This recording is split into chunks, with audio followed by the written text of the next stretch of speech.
Fucking fuck. Alright, so we're back. Today it's episode 3.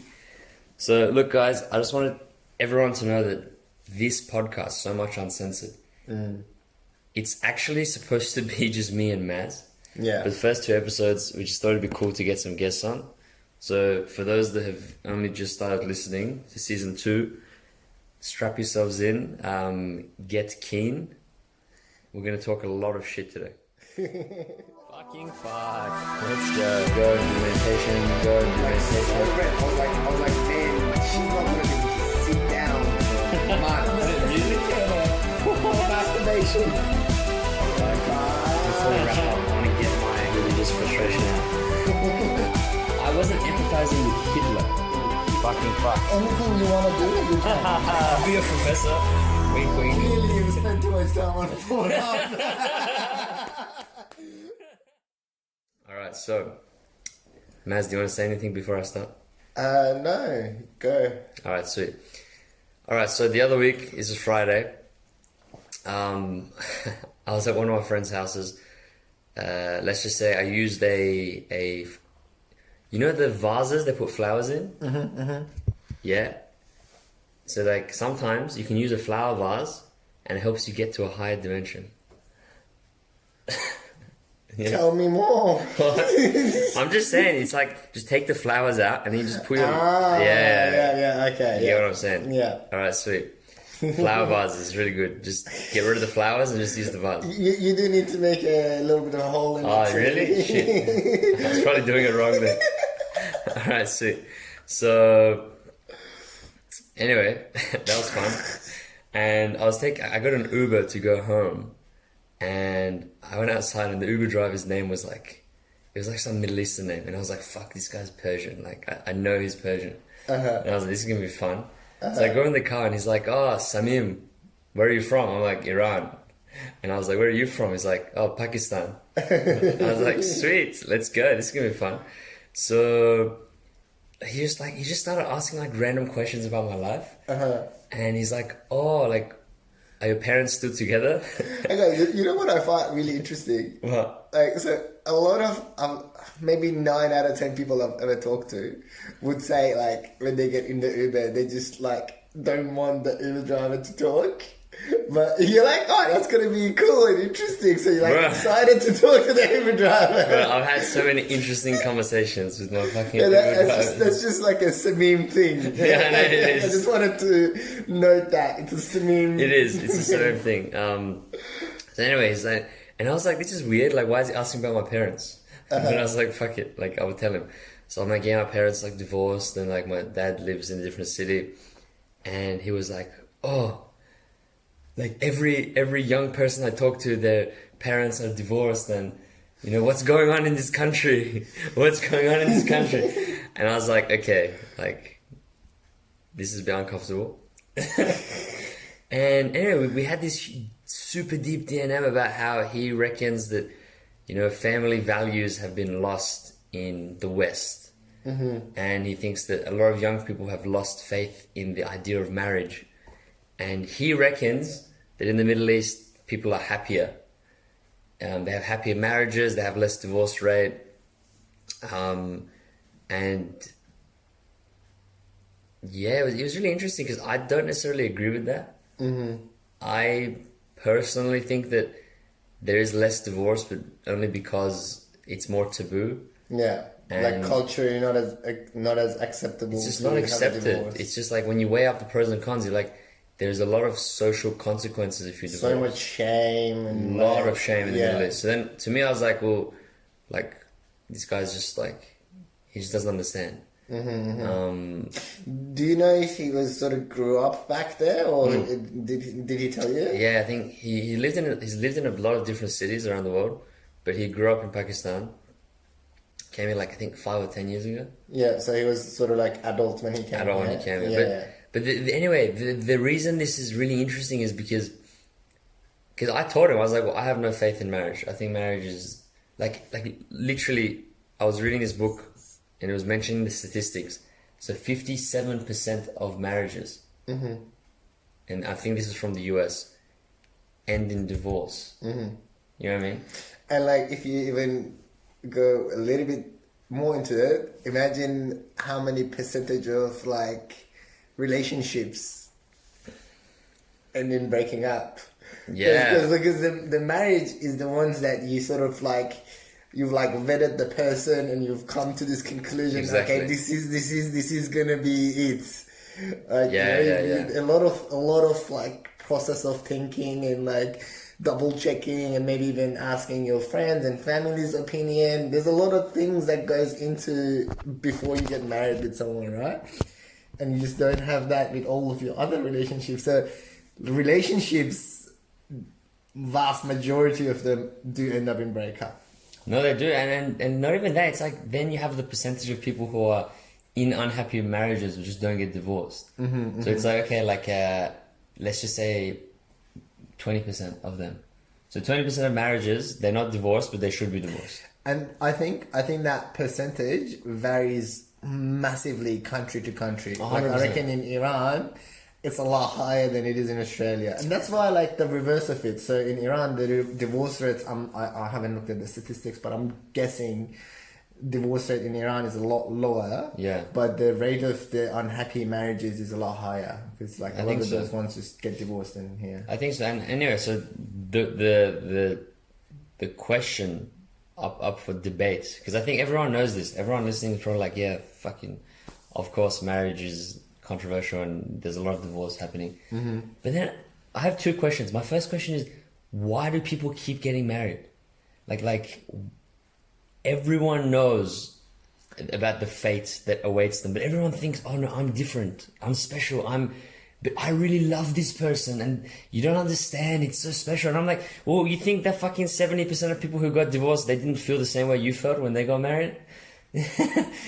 I mean, look, I'll tell you, if I find someone where I feel those kinds of feelings towards, I'm probably gonna get married. But why?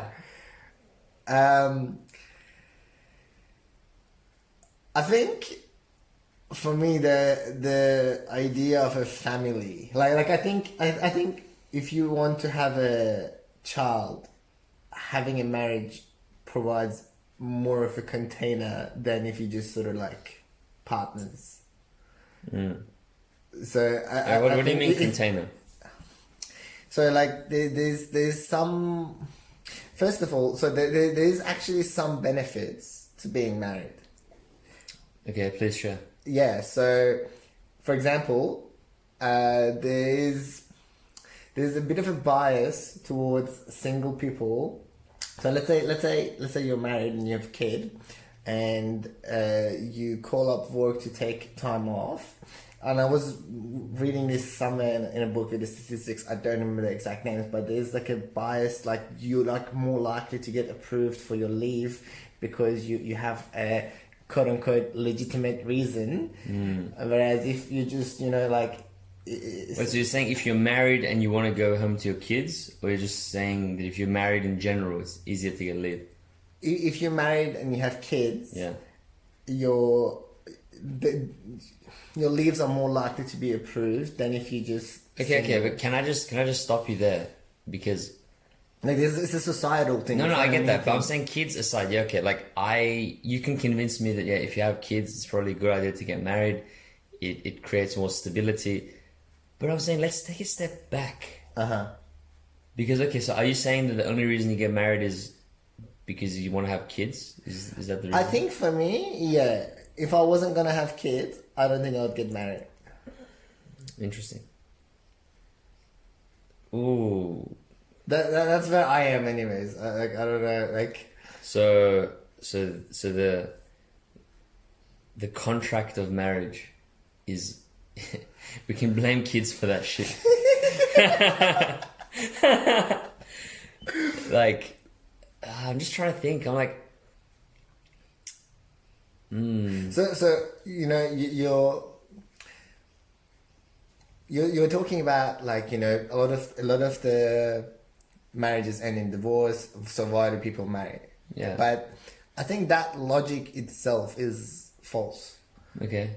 So a lot of people start a business, So the rate of like business failure is quite high as well. Like if you start a fresh business, Yeah, it's like 80% it's small pretty high. businesses close. It's pretty high that you're gonna fail. But a lot of people do it. Why? Same question. Yeah, exactly. I think there's So madness. do you think people should stop making businesses? Because you're saying people should stop getting married. Look, I don't think so. My initial response is no. Like, you know, I believe that everyone should follow their passion. You know, I'll tell you. I think what the key thing here is. I think it's about faith, right? Fuck this, man. Fuck that. Like it's about like, you know, someone either making a business or getting married or like one of those really big things that also could very well blow up in your face. And if it does blow up, it's gonna have repercussions. When you engage in one of those things, you do so with like this level of inspiration and faith and trust that it's gonna work. Yeah, but once again, my whole... Okay. Let's take a step back. All right. My whole point is that this is delusion. Mm-hmm. My whole point is the idea that even a business owner who starts a business, who says, "Oh, I'm gonna be the next Steve Jobs. I'm gonna have the next multi-billion-dollar company." That person is delusional. Mm-hmm. Yeah, if they end up actually becoming Steve Jobs, like, that's a statistical anomaly. Like, good for you. Like, congratulations. Like, you won the lottery. Like, well done. But my whole point is that the reason I'm saying, okay, in a small business, worst case scenario, you go bankrupt. Yeah. Okay. And you lose all of your money and you have to like declare bankruptcy, build again from scratch, and you can start another business, you can get another job, you can work your way back. But I think the consequences of a divorce on people's lives, people's well-being, children's future is so much more than the consequences of a small business not working, that I think as a society we should be really rethinking the idea of marriage. So even if there is no marriage, if two people are together and they have a kid and they break up, the kid's still going to be in that same situation. So I think leave the kid out. Okay. But the other repercussions that you mentioned about, you know, like I've got a couple of friends that are going through divorce, and like one of them I was talking to a while ago, and he was like, "Man, it sucks because I was like the main breadwinner of the house. I made most of the money for the down payment of the house and all this stuff. And now that we're splitting up, it's going half-half." And he was just not having a good time with it, right? And that's understandably so. But then again, like that was his main concern that he had about his divorce. Other than the emotional stuff that obviously comes with it too. And so in a way, it's very similar to the bankruptcy thing, right? Like you're losing a lot of your money and finances, and there's that emotional part of like losing anything. But then, see, you're looking at it, so it's like a risk, right? You take a risk that could yield high reward. But what's the high reward? High reward. Because to me, it sounds like a fantasy like a fairy tale, like a Cinderella and Prince Charming. It sounds a bit like a not real. I don't think it's about Cinderella and Prince Charming. Like, you know, I agree that the sort of the happily ever after sort of notion is toxic and not true, and I think that's actually ruined a lot of people's chance at finding real love as well. But that's a whole different kind of form. But personally, I think if you are in a committed relationship that, you know, you are supporting each other and you are building a life together, I think having that is highly valued, for me at least personally. Like I would highly, that's something that's like, you know, like when you risk something, right? You risk something that you have something to gain and you have something to lose. that's the thing that I would have to gain by this. And I get that. what I would have to lose also is like the heartbreak, blah, blah, blah. I get that. And this relates to the second question that I had, which is, Oh, yeah. what is the difference between freedom and loneliness? Because, you know, someone like me, you know, like lone wolf, like I love my independence. I want to go and fucking conquer the world, whatever you want to call it. You know, in my lens, that's freedom, you know, like, yeah, like, why would you be held down by a mortgage? Why would you be held down by a marriage? Even kids, like, go live your life and, you know, go on this, like, the savannah and run and jump and scream and laugh. But the alternative to that is, you know, depending on how you look at it, that can also be seen as loneliness. You know, and is our constant strive for companionship just us running away from loneliness? You know, as you're talking about that, I just got reminded. Do you know Mark Manson? Mm. Yeah, I just got reminded of something Mark Manson talks about in one of his books, or one of his videos, I don't know. So when he was younger, he sort of did that. He was traveling the world, like a different city every night, a different place, and he was like not tied to any place or anything or any people. He was just traveling around, and he talks about that. And then, so he said he realized, he thought that was freedom. He thought that, hey, if you can live anywhere you want to live, do anything you want to do, be anyone you want to be, that's a lot of freedom. Yeah. And he lived that for several years, and then he talks about this in the context of what he calls zygonic effects, I think. Don't quote me though.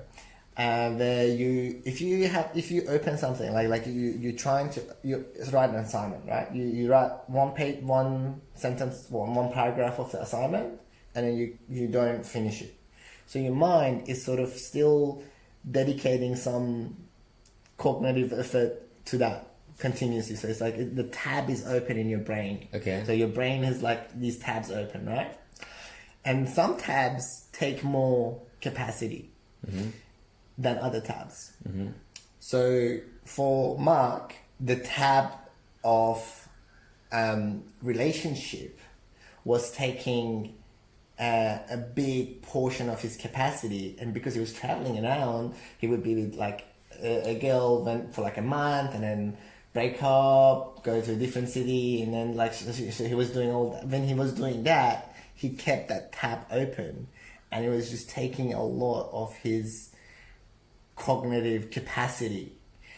And when he did settle down, that tab was closed because he was like, okay, it's finished. Like the essay is finished. I've submitted it, and I've got a grade that I seem to be happy with right now, at least. And then that opens up all that space that tab was taking. Like think about yourself right now. How much space do you reckon your brain is involved in when it comes to relationship, from dating to committed to sex to all everything that it would come as a package in a relationship? How much do you think your brain is thinking about that, or your capacity is going to that? Time, everything. Look, energy, resources. From the perspective of cognitive resources, or like brain capacity, I would say a good amount. Yeah.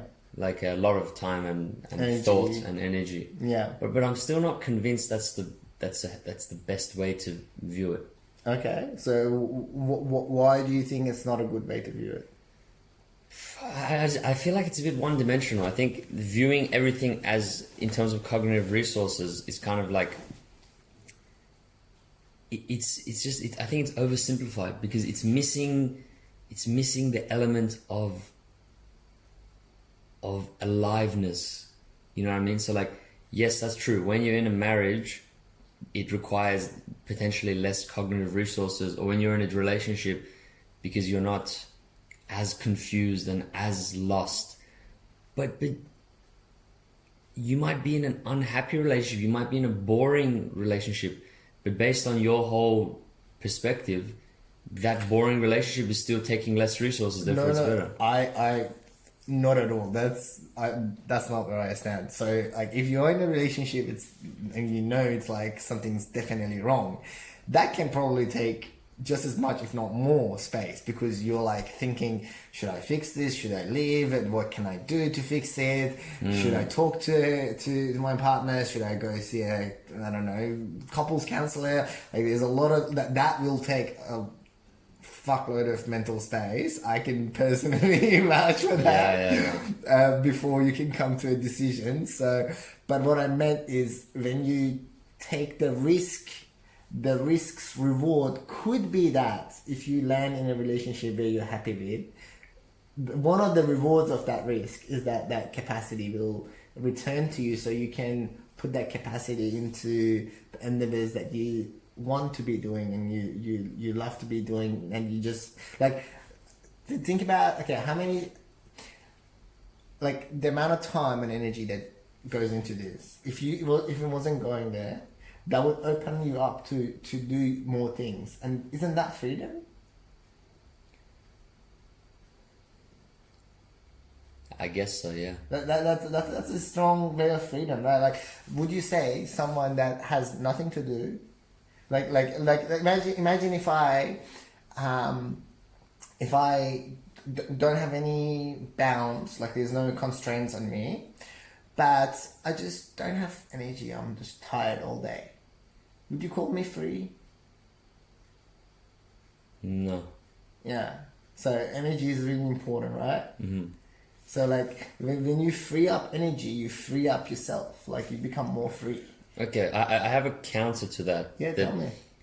This is just me trying to understand, because I'm interested. I like it too. I'm interested in the way you're thinking of this, but one thing I don't understand is, so energy, yeah. So you're saying, to me, let's just say I accept your framework.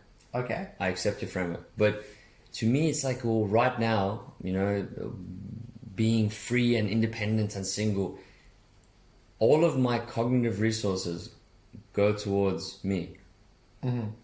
You know, it's an egoistic way of viewing the world, but it's the truth. Mm-hmm. When you're in a relationship, that person's baggage, that person's mental instability, that person's challenges, that's also on your shoulders. Mm-hmm.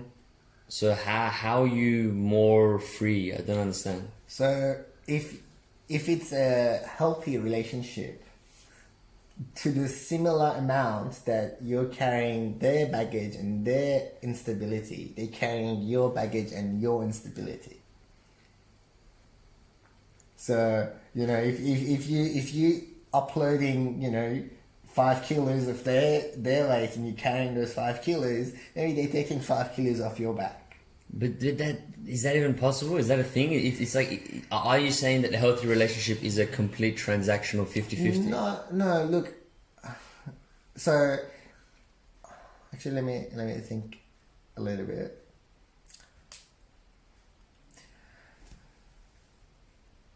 It's not about it being transactional. I mean, I think a lot of the times, like it's really hard for something to be purely non-transactional. I think, personally, that seems like a very idealized thing that maybe some people can have that. But I think most people, that's kind of a little bit out of reach. Maybe you can like get to a point where you're like 80% non-transactional or 90% non-transactional. But I don't think you can get to that point where it's just non-transactional. You just like that's like a really highly enlightened sort of state that I'm just not there. Maybe I get there in 20 years. Who knows?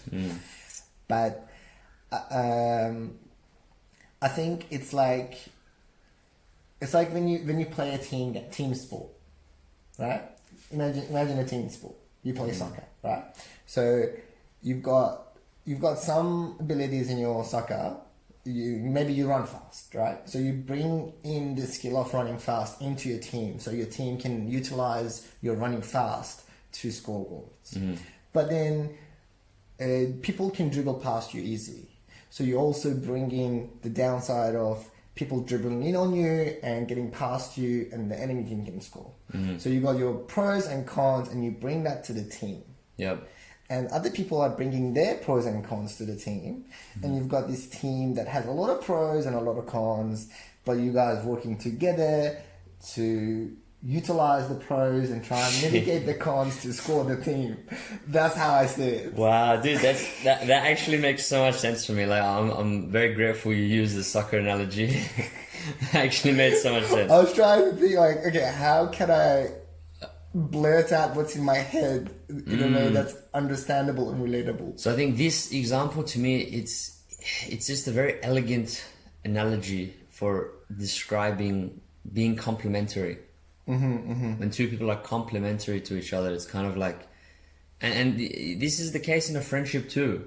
You know, I genuinely reckon, like me and you, our friendship, we've got good soccer team. Yeah. We've got a good soccer team. We can win games. Yeah. With this analogy, you know what I mean? Like, no, I get that. You know, like we sort of push each other in ways that can be like, you know, the other day I was feeling a little bit defeated with my whole thesis thing. You just like, you told me the thing I didn't want to hear, but the thing I needed to hear. Like, you know, you just got to do it, bro. You just got to fucking do it, you know? Yeah. And that really helped me, because that was what I needed to hear, even though I probably didn't want to hear it, but that was what I needed to hear. And you gave me that.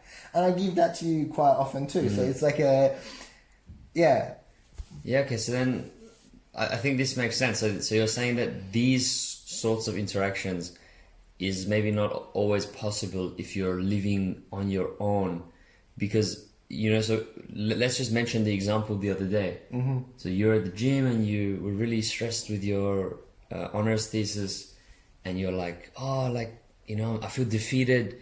I don't know what to do. And you're really, really like ruminating. And my thing to you was, I like fucking slap you in the face, and I was like, you're in the middle of the war zone. Now is not the time to be upset. Just fucking do it. And then you can... And we can talk about your emotions next week once you've submitted the thesis. Yeah.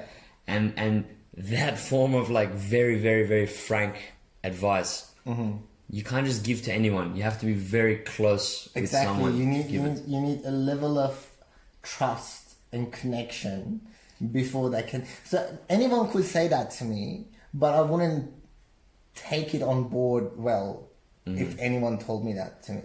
Like, from coming from you, I took it on board in a very good way. But if it came from someone that I don't have a strong connection with, I'm like, who the fuck are you to tell me that? Yeah. You know, there's a level of defensiveness. There's a level of being on guard and protective that gets sort of whittled away. And when you have that intimate connection, like a personal relevance with this person, like, you know this person, you trust this person, you have this bond with this person. When you've got that, there's less guardedness, there's less protection layers. And okay, so I like where we're going with this. I think we're going down the path of a deep, can I say, emotional connection? Yeah. Is that correct? Yeah. So deep emotional connection is really important, and many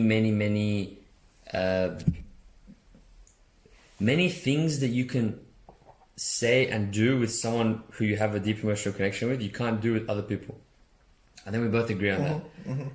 But I just want to mention a quote. That there's this book by Ray Bradbury, and he describes friendship in a very poetic way, which I really resonated with. I'm going to butcher this paraphrasing, but I'm going to try.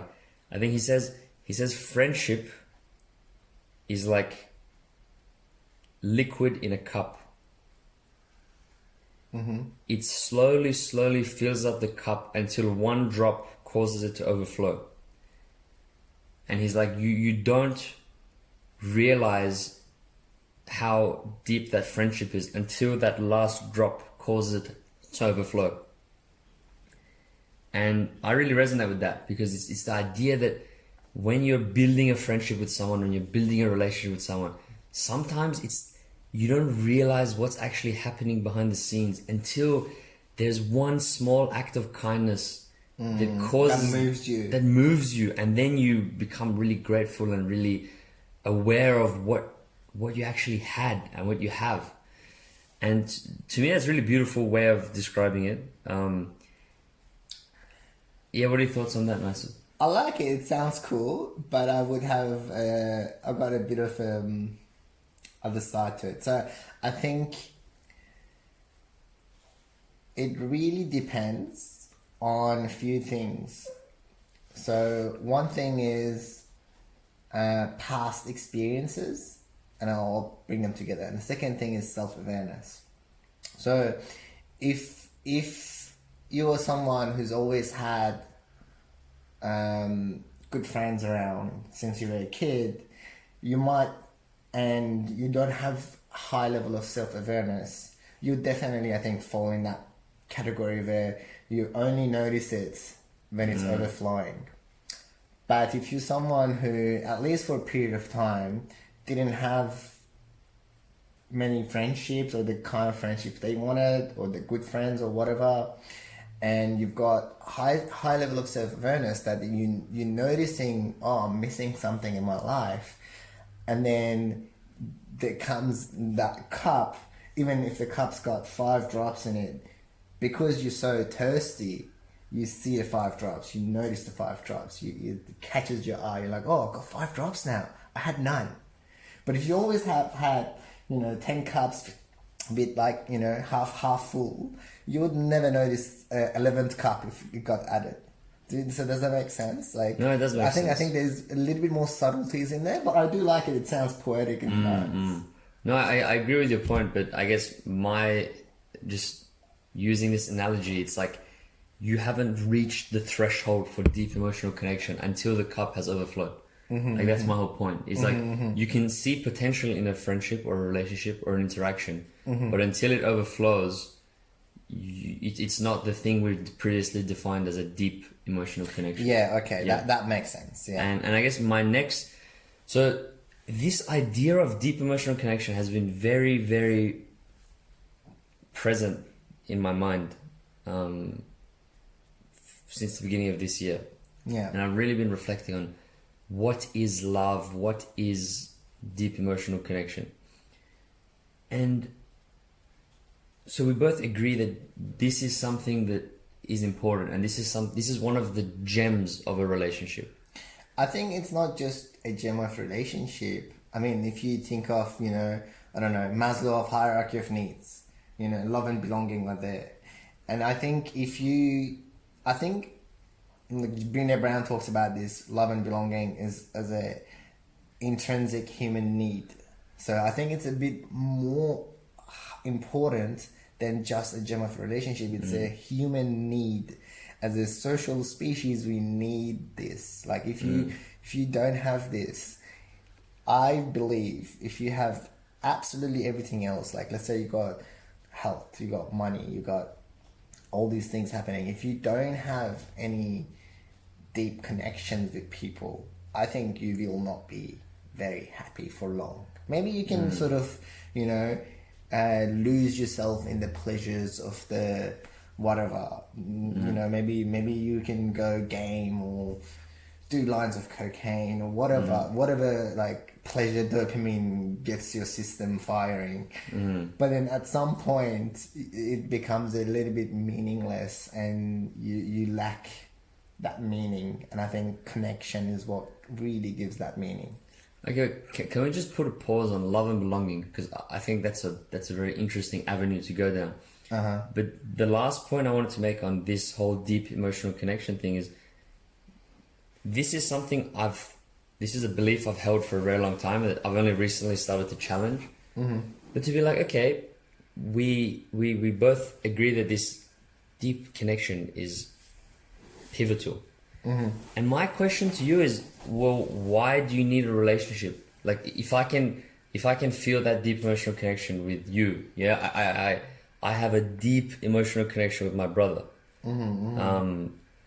I have deep emotional connections with many other mentors and friends in my life, then what's so special about a relationship other than the fact that there is a sexual chemistry that isn't in other relationships?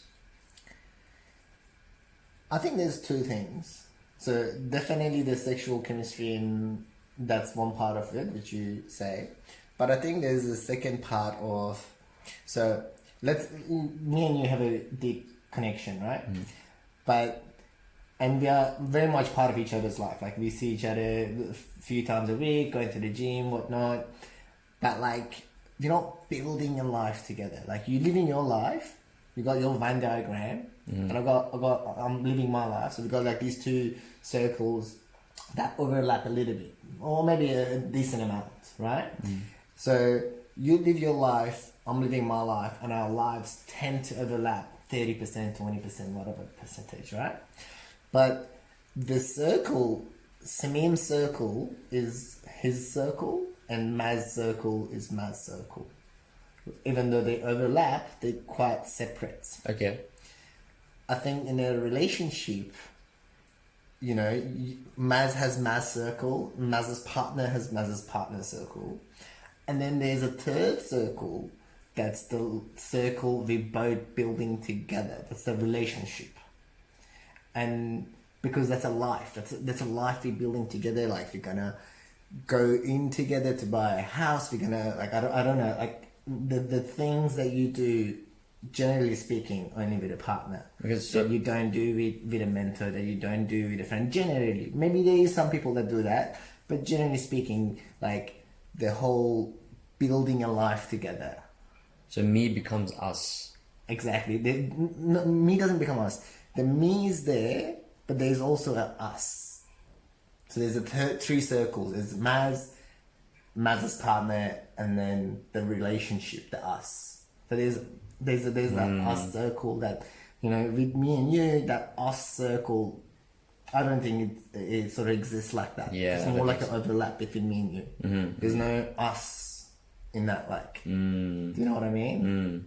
I think that's what makes a relationship special, because when you have that us circle, it actually helps. So, you know, I believe I'm very selfish.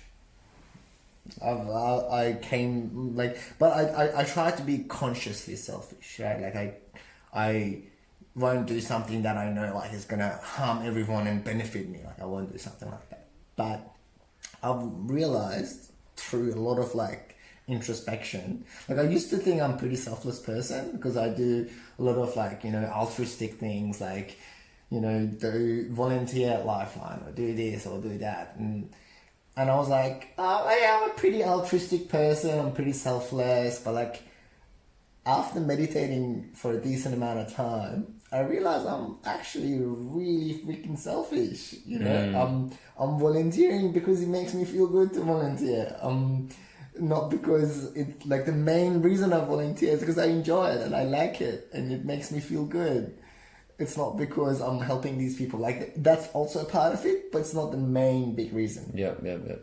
So one thing that I find is special about a relationship is that selfishness gets a little bit less in that us circle. Because when you're in that us circle, the us, you're selfish about the us. So you expand your selfishness to include a whole another person. And I think that's a big change in perspective that I only experience in relationships. So yeah, I find that very interesting. But I wouldn't necessarily say it's better or worse, because you're still selfish. You're just selfish. It's the way that like the stereotypical, like, think of like Godfather. I don't know those who've seen the movie Godfather. It's like the very like traditional ethnic family that's like, oh, you touch my sister, I'm gonna like kill you. That is a very like, that is exactly what you're saying. So what you're kind of mentioning is, and this is something I think we kind of like doing a whole loop back to the beginning. This is what we kind of lack in the West is, in the East, the us is the family. The us is the family name. You know, you kill for your family, you fight for your family, everything is for your family.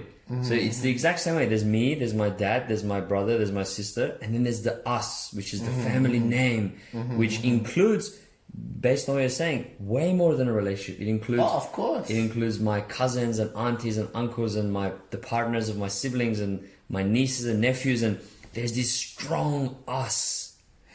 The only thing I would say about that, like I 100% agree with that, absolutely.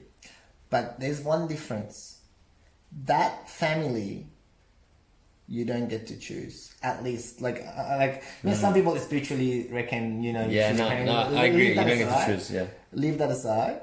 You don't get to choose that. So you know, if you are given something, like let's say, you know, you were born Baha'i, you know, you were raised Baha'i, you didn't choose to be Baha'i. So even though you identified as Baha'i, it wasn't your choice. Okay. And so I think when it's your choice, it's different. Okay, so are you saying that if someone's in a what's it called?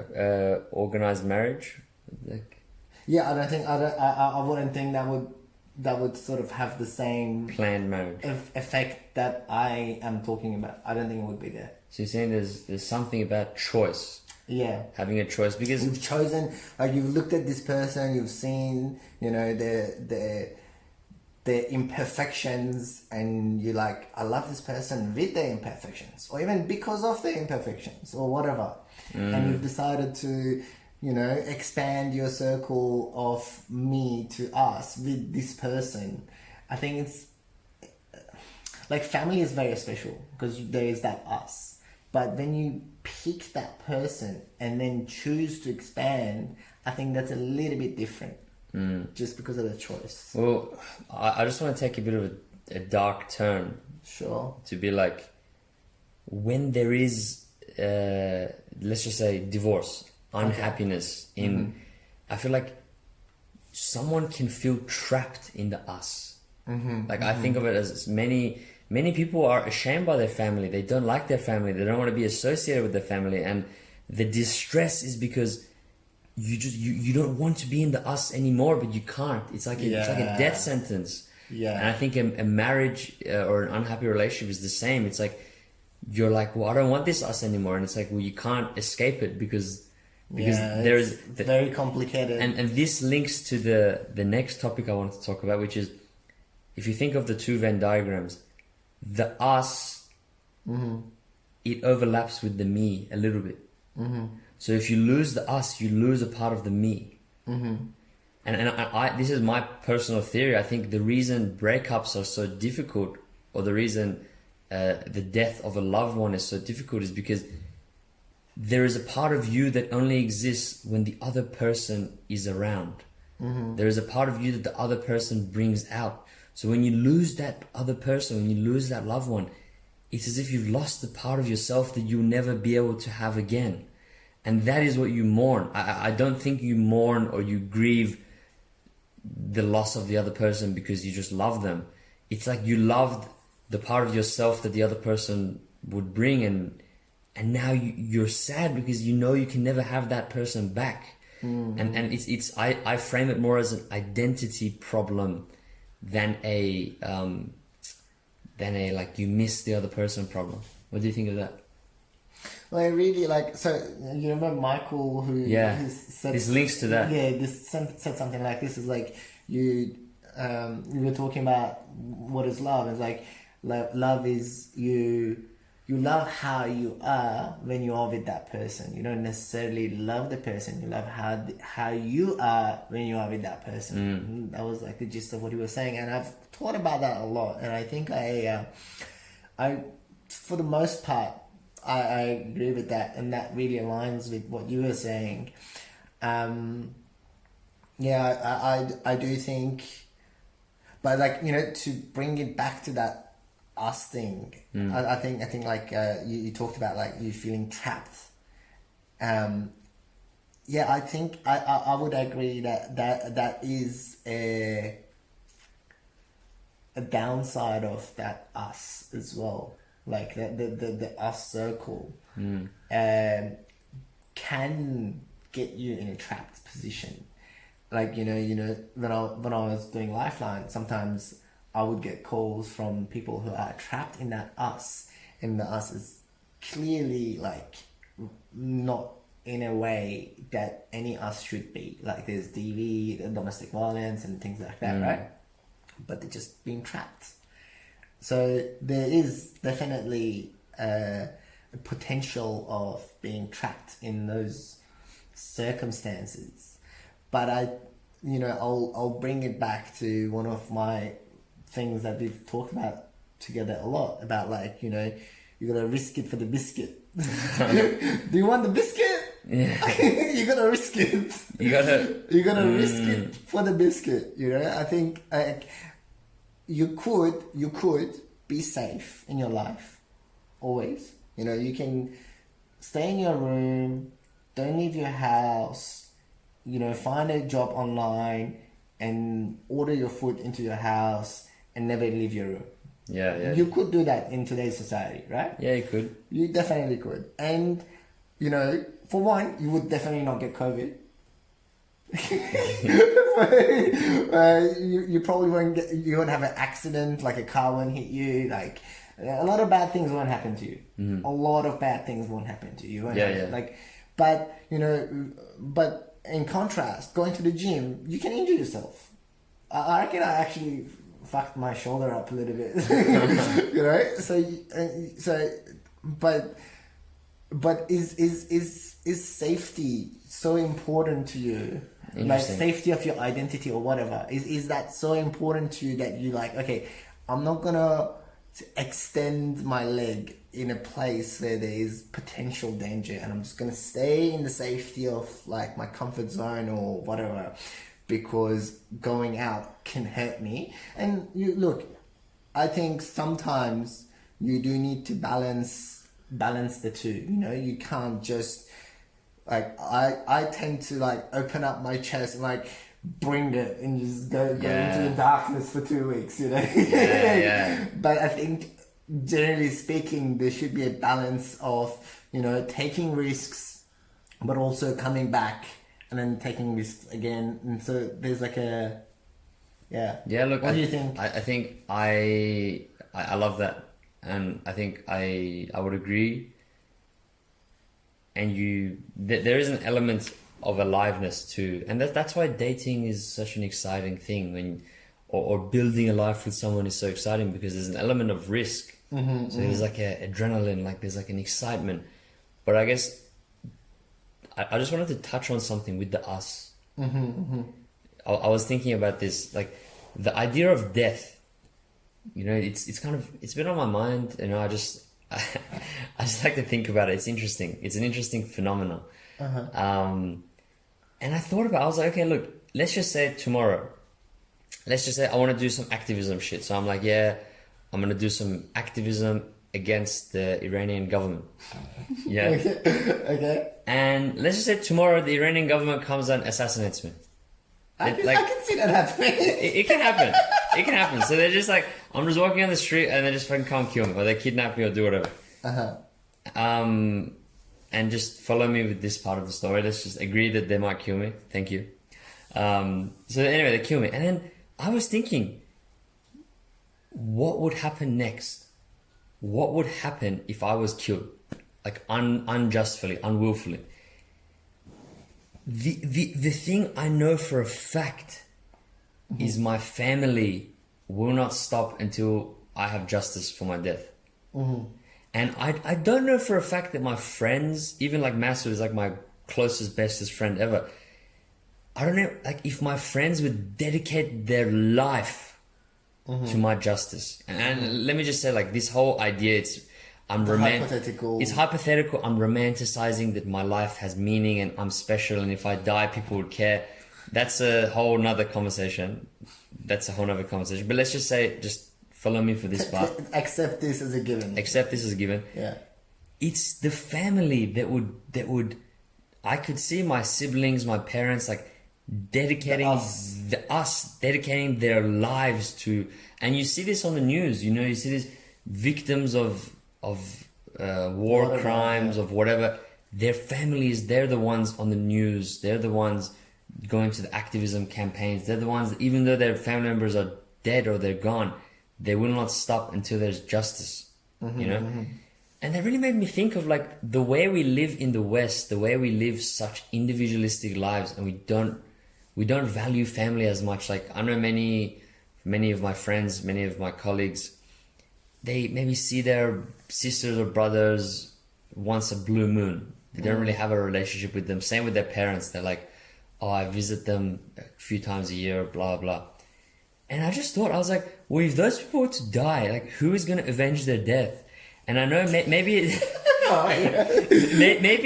maybe it doesn't matter if someone avenges their death. Maybe you can say, okay, if I die, I die. But there's something poetic. There's something cool about having your death avenged, you know. And I like to think that everyone would like their death avenged. Like that's like maybe it's like an evolutionary thing. Maybe I've just watched lots of movies, but it just made me appreciate the role of the us, of the family. And maybe a relationship is the same. Maybe the relationship is like, it's about legacy. So a relationship is a legacy. A family is a legacy. So it's like when you're dead, you still live through that person. So if you think about it evolutionarily, to be like, it's about survival of the fittest, survival of your genetic makeup. Maybe we have this drive to create an us so that we can live on after we died, you know. And I'm not just saying in terms of having kids with someone. I'm saying the story of you lives on in someone else's identity, and that in a way is evolutionarily adaptive. So yeah, it just blew my mind, this idea. It's really cool. That's interesting. What do you think? I'm thinking about it. So, I had something and just sort of forgot it.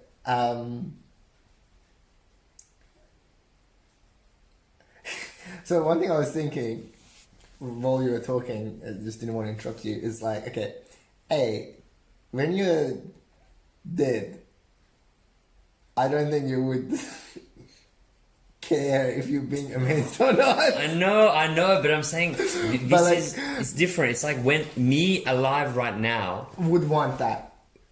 I feel more comfortable knowing that if I did die, my death would be avenged. Yeah, okay. So it's more about how the possibility makes me more comfortable in my alive state. Yeah. So it brings you a level of comfort, knowing that the us will protect you in that circumstance. The us will stand up for you. Exactly. There's something about that that's just very comforting.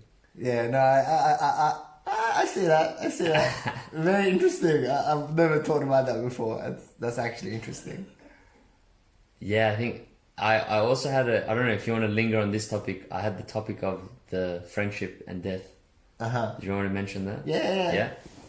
So, still on the concept of death, there's another thing I was thinking about was,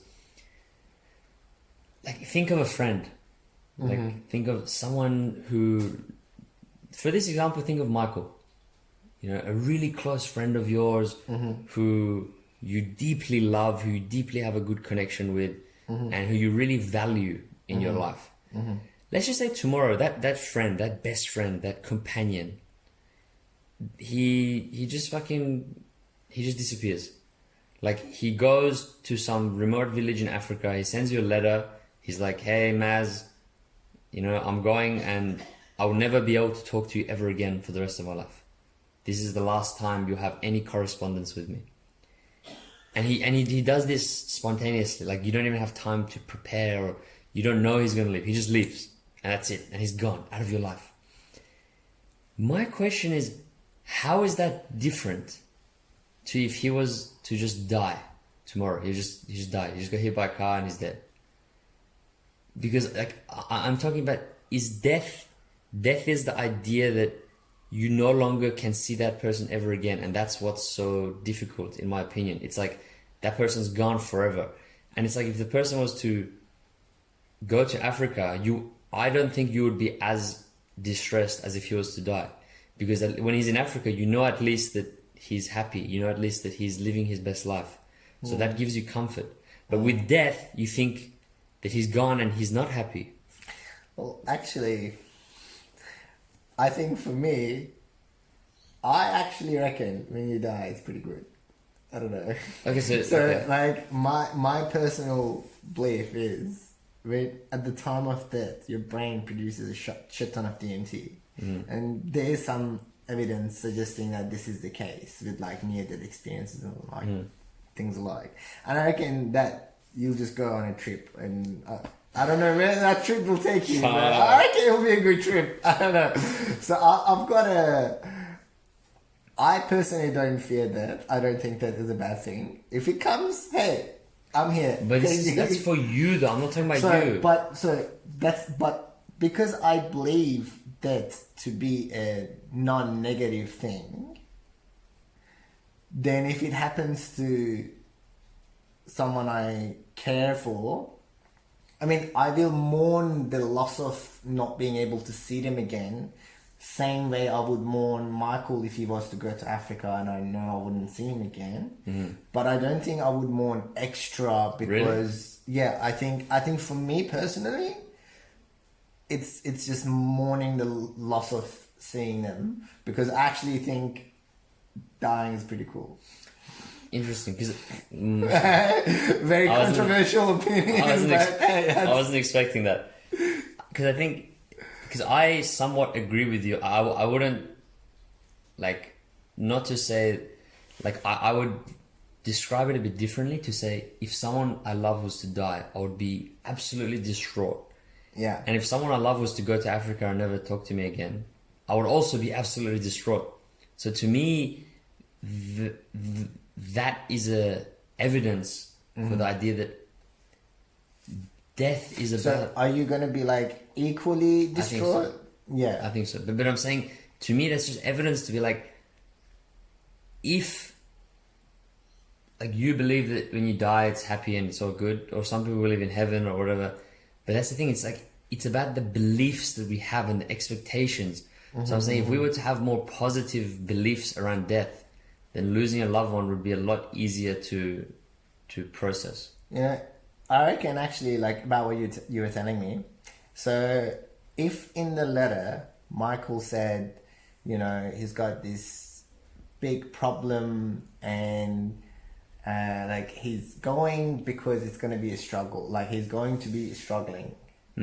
If the letter had a positive tone versus a negative well, he got tone, arrested by the secret police and he's being tortured or some shit. Yeah. So if the letter had a positive tone, like, look, I found like the love of my life and the life I want to live, and I'm just going to go and live it, and I'm just going to do it. So that's a positive tone, and a negative tone, let's say, with what you said. Yeah. He's been caught by the police or whatever, and he's going to be tortured.